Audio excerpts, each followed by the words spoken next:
dragi moji, dobrodošli na kanal Male brze kuhinjice. U ovom videu pokazat ću vam jedan zaista jednostavan, jeftin kolač. Pravi se od jedne smese koja se kasnije podijeli na 3 i toliko je sve brzo i ukusno da mislim da će vam se mnogo dopasti i mogu slobodno reći da je ovo neki svakodnevni kolač, ali jako ukusan.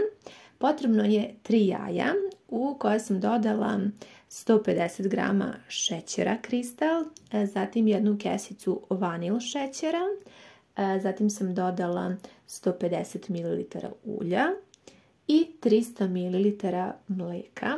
Sve ove sastojke sada ćemo kratko da izmutimo mikserom, potrebno je možda nekih 2-3 minuta da se sve lepo sjedini. Ja sam na samom početku uključila rernu na 180 stepeni da se ona lepo zagreje jer je ova smesa već skoro i brzo gotova. U ovoj posudi odmerila sam 360 g brašna, koristim brašno tip 500 u koje dodajem jednu kesicu praška za pecivo. I sada ćemo ovako da zajedno sjedinimo prašak za pecivo sa brašnom i da dodamo u ovu našu smesu. I najbolje bi bilo da tu smesu izmutite sa mikserom, možete naravno i sa onom mutilicom. Važno je da smesu dobro umutite kako ne bi bilo grudvica. Ja ću vam sada nakratko pokazati otprilike gustinu smese. Ona je onako gusta, ali ne previše. Evo vidite otprilike. Ako se pridržavate sastojaka nema šta da brinete, odnosno količina. Spremila sam tepsiju dimenzije 20 x 30 cm. Prvo sam je premazala blago sa margarinom i sada dodajem vrlo malo brašna. Pleh ćemo da pobrašnimo tek toliko da se ovaj kolač ne zalepi zato što nećemo koristiti papir za pečenje.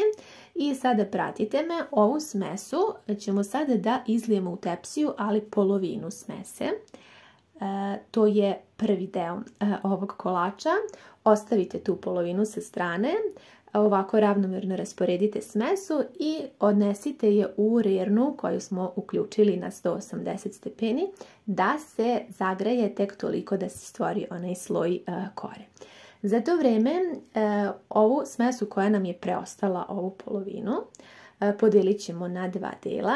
Ja sam uzela ovdje posudu u kojoj sam dodala 2 nepune kašike kakao praha, možete slobodno i jednu.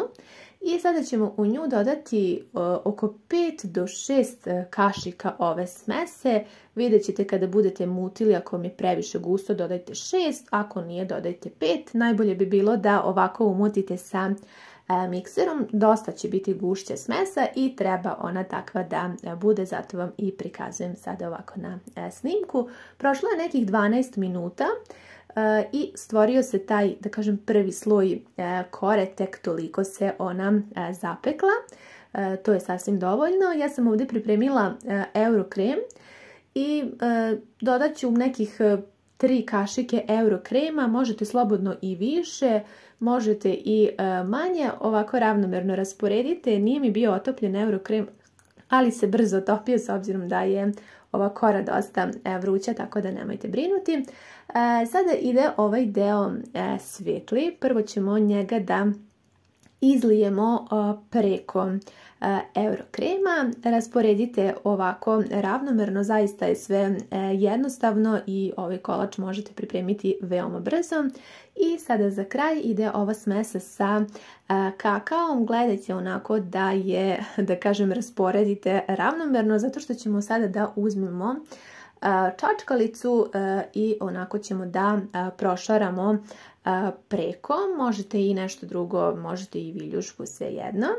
I sada ovako pravite šare, gledajte da i na obodima, odnosno na krajevima tepsije također bude ovog brown sloja, zato što će biti zaista sočno i ukusno. I krajnje jednostavno, zaista vam neće ovaj kolač oduzeti mnogo vremena, a mislim da ćete ga uvrstiti onako u onih top 5 brzih svakodnevnih kolača.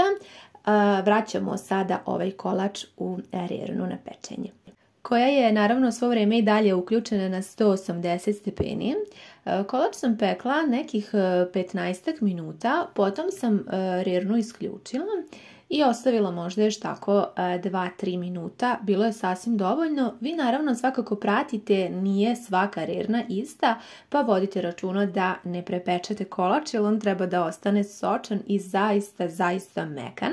Kao što vidite i mnogo lepo i lako se seče, također i vadi, tako da mislim da će vam se mnogo dopasti. Izuzetno je mekan i zato sam ga i nazvala nekako svakodnevni kolač. Ovo je zapravo, pa da kažem, Eurokrem pita, nazovite kako god želite. Važno da je veoma ukusna. Želim da napomenem da nije previše slatka i ukoliko ste ljubitelji mnogo slađih kolača, onda dodajte 200 grama šećera slobodno. Ja ne volim da preteram sa šećerom, kao što znate iz nekih mojih prethodnih videa i recepata.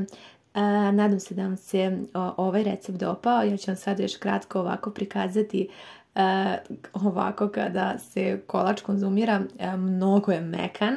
Nisam znala kako da vam prikažem, pa onda evo sad ću ovako i sa rukom da ga prepolovim. Toliko je sočno i mekano da eto zaista vam predlažem od srca da ga isprobate. Mnogo bih voljela da mi naravno pišete vaše utiske u komentaru da li biste ga isprobali. Hvala vam mnogo što ste pogledali ovaj video i ljubim vas sve puno!